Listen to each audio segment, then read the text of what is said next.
I become more heartbroken each day I examine the story of Shanquella Robinson and the Cabo Six, those six vile travel companions who accompanied her on the trip to San Jose del Cabo, Mexico.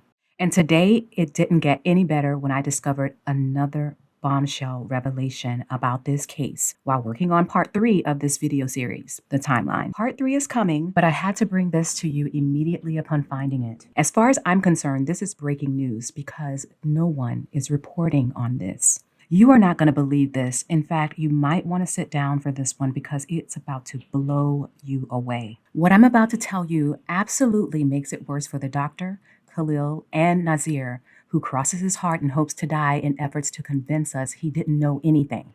I didn't know nothing. They didn't tell me nothing. Crossed my heart. I hope to die on this Bible right here. He didn't know the time zone he was in. He didn't know the address to the villa. He didn't know Shanquella was beaten. He didn't know she wasn't drunk. He didn't know he didn't know. He didn't know she was already dead when he arrived. And unfortunate for him, he didn't know we wouldn't trust the words coming out of his mouth. But first, I want to talk directly to Khalil. Khalil, what were you doing on the afternoon of October 29th around 4:20 p.m. Mexico time? Were you doing more standing around watching like we all saw in the video? Or were you making phone calls? I have you on record doing the latter. And I'm especially interested in the phone calls to Shanquella's mother, Salamondra Robinson. That first call you made to her. You know, the one where you told Salamondra that Shanquella was sick from alcohol poisoning, that she was resting, not really responding, and that you were waiting for the doctor to arrive. That call. Khalil, you made a huge mistake during that call. I know exactly what you did. And unfortunately for you, it is hard evidence of your part in the cover-up of Shanquella's murder. It's smoking gun evidence, Khalil. Do you know what smoking gun evidence is, Khalil? According to Cornell law, the phrase smoking gun has widely been used to mean a discovered piece of evidence or fact that proves a theory or point. In law, the term is most often used to describe a piece of circumstantial evidence that will lead to a person's conviction. Khalil, I'm about to lay bare what you did to hide the truth. Up to this point in part 1, caught, and part 2, paid off, we have uncovered some condemning inconsistencies in the police report, like the fact that the doctor said she arrived and found a female who appeared to be inebriated, showing signs of dehydration, not responsive, but with stable vitals. If we are to believe the alcohol poisoning story, doctor, you do know it would not be possible for her vitals to be stable if she drank an extreme amount of alcohol, right, doctor? We're going to get into it. We're going to get into smoking gun evidence that reveals that the entire police report was a collaborated cover-up. We're going to get into when they had the opportunity to fabricate it and how they messed up big. We're also going to get into the $5,000 that Khalil asked for during that first call to Salamondra. I'm also going to share with you what I believe is the real intention for that money. It's not what you think. And we're going to also discuss the true origin of the alcohol poisoning story. Remember that friend Nazir was referencing in his Instagram live? Let's just say right here, Nazir, I know who that friend is now. The one you tried to pretend like you didn't know? We're going to get into it all. But first, be sure to hit the like button, subscribe to the channel, and hit the notification bell so you don't miss out on updates to this story, trending topics, and so much more. Now let's get into it. Shanquella Robinson, a beautiful young entrepreneur and avid traveler, jet-setted off to San Jose del Cabo on October 28th with 6 others to celebrate birthdays in the luxurious resort Villa Linda 32. In less than 24 hours later, Shanquella was found dead in her hotel room. The 6 travel companions told Shanquella's mother, Salamondra Robinson, that she drank too much alcohol and ultimately died from alcohol poisoning. The next day, Salamondra received a disturbing anonymous call saying that her daughter had been attacked in Mexico. Let's take a listen. I got a call from somebody, I didn't even know who it was, and they said that they was over there fighting that girl. Then a video confirming the family's suspicions appeared online showing Shanquella naked, being brutally attacked by one of the 6, Dejanay Jackson. When the family confronted the Cabo Six, they gave different accounts of what happened, but they all insisted it was the alcohol poisoning that killed her. The term alcohol poisoning is an interesting one, isn't it? Have you ever used this term? When was the last time you described someone as having alcohol poisoning? Probably never. It's just not a term that the general public uses when describing someone who drank too much. The term alcohol poisoning sounds more like a medical diagnosis, doesn't it? It implies that medical testing has been done to confirm it exists in a person. To me, it sounds much more extreme than being drunk. Typically, when someone drinks too much, we refer to them as drunk, wasted, tipsy, having a hangover, inebriated, intoxicated, two sheets to the wind, and even lit. But alcohol poisoning is not a term that everyday people use. The term suggests something more technical, that the person has crossed a line from being drunk to a more life-threatening level of intoxication. It suggests to me that the person saying it either has a medical background or has received a diagnosis from someone with a medical background. In fact, when I researched the term alcohol poisoning, I was hard-pressed to find symptoms that differentiated it from symptoms of drunkenness. Let's take a look. Here you can see some of the symptoms include nausea and vomiting, confusion, slurred speech, aggression, unconsciousness and unresponsiveness, seizures, slow breathing. Now, the last three symptoms have me raising an eyebrow. Seizures, unresponsiveness, and slow breathing. They sound much more serious than typical drunkenness. According to balanceluxuryrehab.com, drunkenness rarely causes breathing difficulties and unconsciousness, though some people who have had too much may pass out for a short time. Take a look at this from Health Tap. Here, someone asked Dr. Anthony Vertino, a clinical psychologist for 24 years, what's the difference between intoxication and alcohol poisoning? He says, they're the same. Every hangover you get is actually symptoms of alcohol poisoning. So whenever you have a hangover, you are actually recovering from alcohol poisoning. In summary, if you're not a medical professional with knowledge on this topic, alcohol poisoning simply looks like drunkenness. So how then did we go from drunk to the more technical medical term alcohol poisoning without a doctor's diagnosis? Remember what Nazir told us? Let's take a listen. During this phone call, that's the first time I heard that Khalil wasn't feeling good. They told me that Khalil was sick and she was showing signs of alcohol poisoning. They got that because one of their friends told them that they were seeing signs. So she was showing symptoms of alcohol poisoning. He said that a friend of one of the Cabo Six said they were seeing signs of alcohol poisoning. So you mean to tell me that one of the Cabo Six's quote-unquote friends said they were seeing signs of alcohol poisoning, that Shanquella was showing symptoms of alcohol poisoning? Really, Nazir? How? How did this friend see Shanquella's symptoms? Did they FaceTime this friend for them to look at Shanquella? If you did FaceTime, why didn't you offer that same courtesy to Shanquella's mother when you called her, Khalil? Anyway, back to the friend. Whose friend was it, Nazir? Was it Winters? Was it Dejanay's? Whose friend?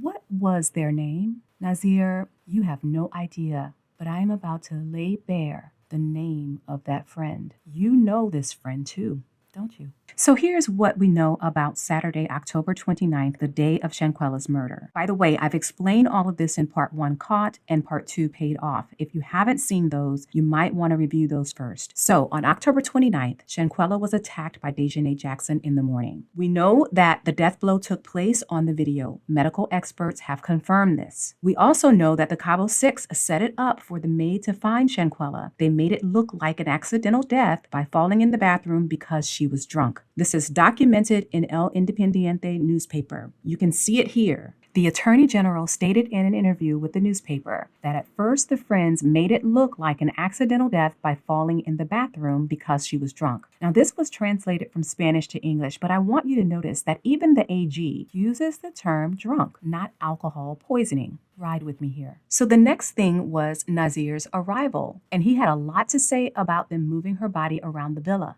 There are documented accounts of movement to the bathroom, from the bathroom to the game room, and then finally to the living room. Then they called for non-emergency medical help at 2:13 p.m. Take note of this, as these are all clues to illustrate what was really going on. Then the doctor arrived at 3 p.m. Let's take a look at the police report more closely to see what happened next. Okay, we see here that at 3:15 p.m., Dr. Karolina arrives. And then it states that she found a female with stable vital signs, but dehydrated, could not speak, and appearing to be inebriated. Next, it says she was then told by the friends at the house that Shanquella had drunk a lot of alcohol. And then the doctor suggested that they transfer Shanquella to the hospital, but her friends insisted that she treat her in the villa. And then the next bullet says the doctor attempted an unsuccessful IV. What's wrong with this picture? I'll tell you what's wrong. From 3:15 p.m. to 4:20 p.m., the doctor does nothing to treat Shanquella. To be fair, her notes say she attempted an IV but failed. So again, nothing was done for Shanquella during this time. There are no signs of urgency reflected on this report during this first hour. So the Cabo 6 called for non-emergency help, and when medical help arrived, she treats it as a non-emergency as well. Why? The patient was unresponsive. Certainly, this would have been reason enough to escalate the situation from the beginning.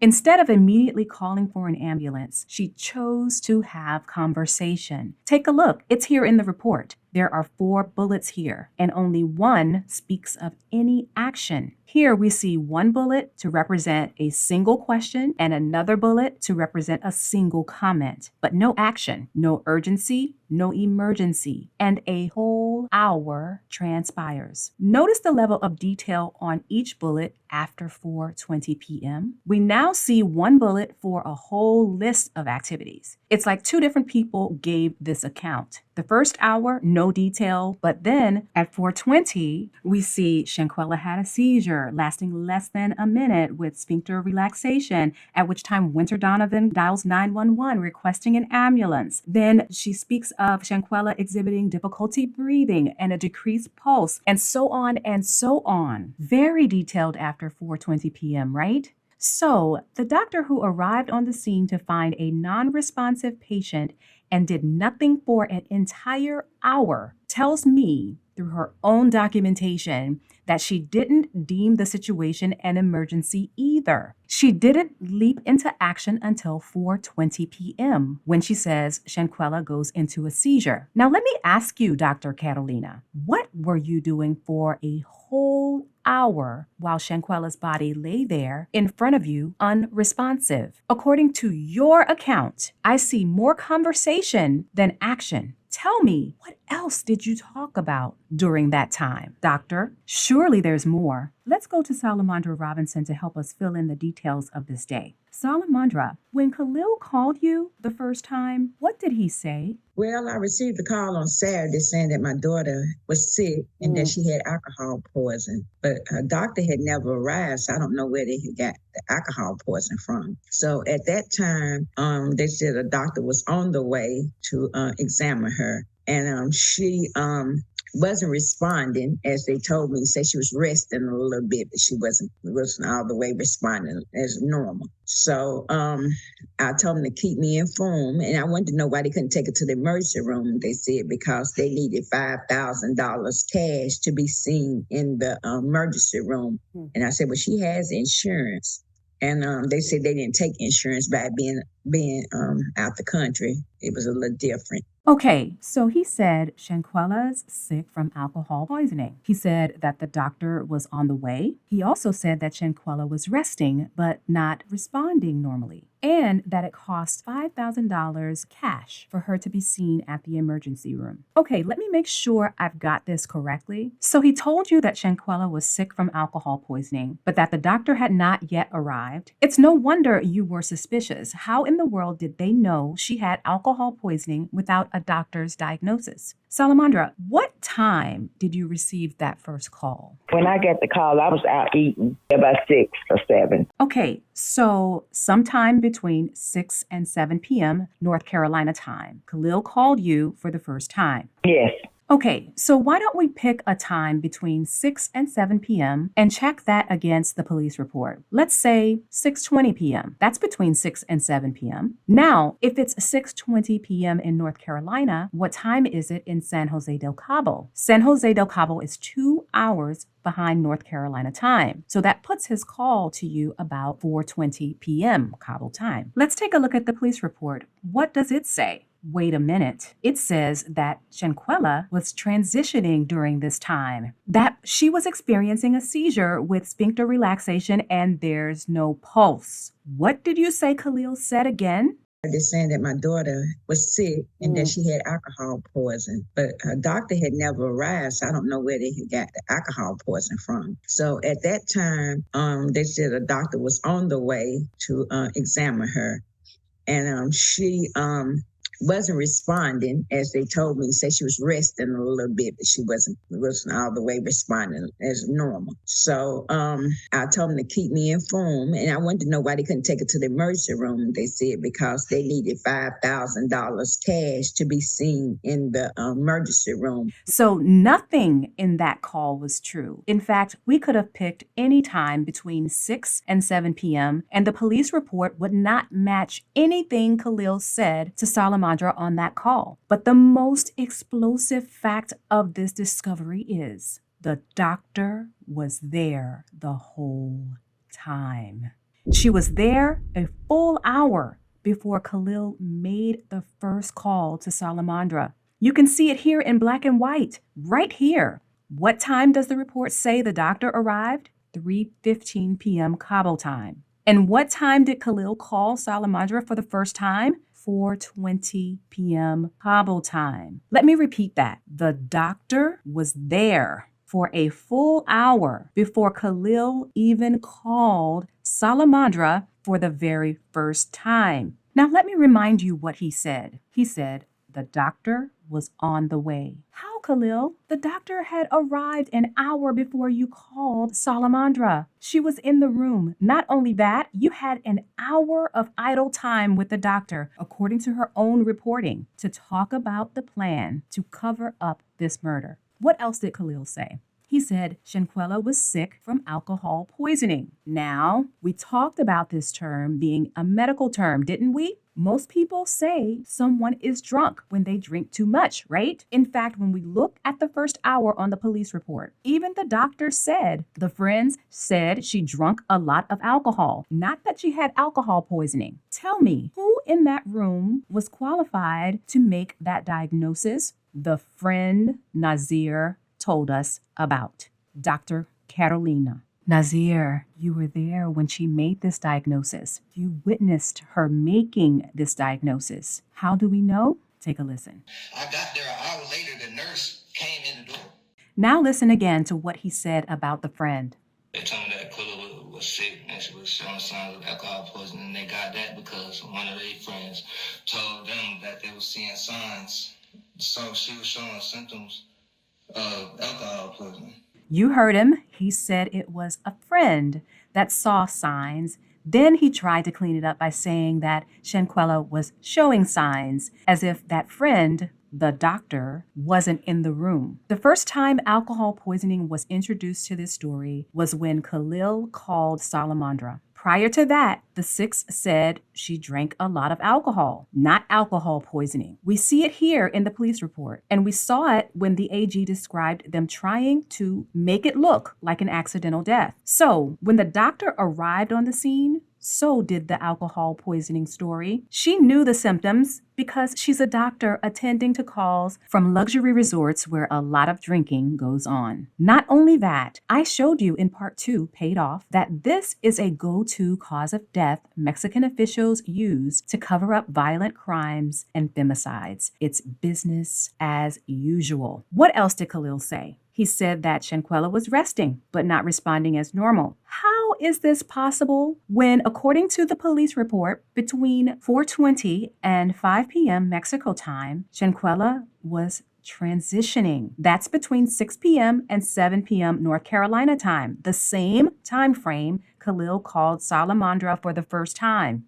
It says at 4:20, she had a seizure for less than a minute. At 4:49, there was no pulse. At 5 p.m., they summoned first responders. There is no way the two conditions can coexist. Either she was resting or she was resting in peace. Which one is it, Dr. Khalil? Nazir? What else did Khalil say in this conversation? He said that it costs $5,000 cash to take her to the emergency room. Now, why did Khalil say this? Was he trying to extort money from Salamondra? Well, let's take another listen to what Salamondra has to say about this.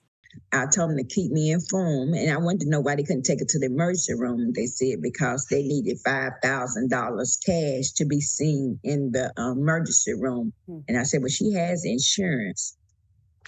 And they said they didn't take insurance by being out the country. I've listened to many interviews where Salamondra has spoken about the series of phone calls from Khalil on the day of Shanquella's death. I've heard them so many times I can almost recite what was said myself. This is a good thing because it says that Salamondra is consistent in her recollection. But what is not lost on me is the nuance here. Khalil never mentioned the money until Salamondra says, "Why can't you take her to the emergency room?" She says this on every interview where she talks about these phone calls. Khalil wasn't trying to get the money to extort Salamondra. Instead, the $5,000 was a barrier that Khalil used to keep Shanquella's already deceased body in the villa and away from Mexican officials. If they had taken her to the emergency room, they would have risked being arrested in Mexico. Salamondra speaks of 2 more calls that day. I will discuss them in part 3 of this video series, but I would be willing to bet one was around 7:25 p.m. Eastern, that would be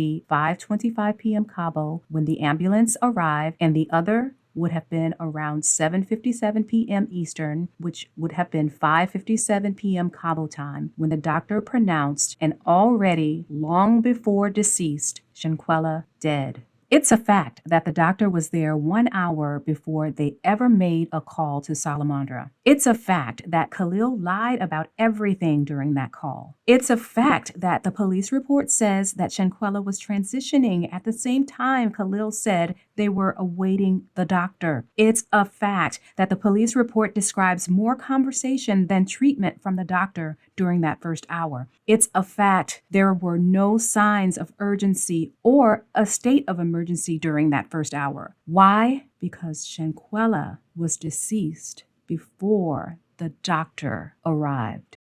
Stay tuned for part 3, the timeline. Shout out to all of my sources: balanceluxuryrehab.com, healthtap.com, Dr. Rakshit Bardwaj, Nancy Grace, ABC News, CBS News, Gerardo Zuniga, El Independiente newspaper. For more information about them, please check the links in the description. Justice for Shanquella.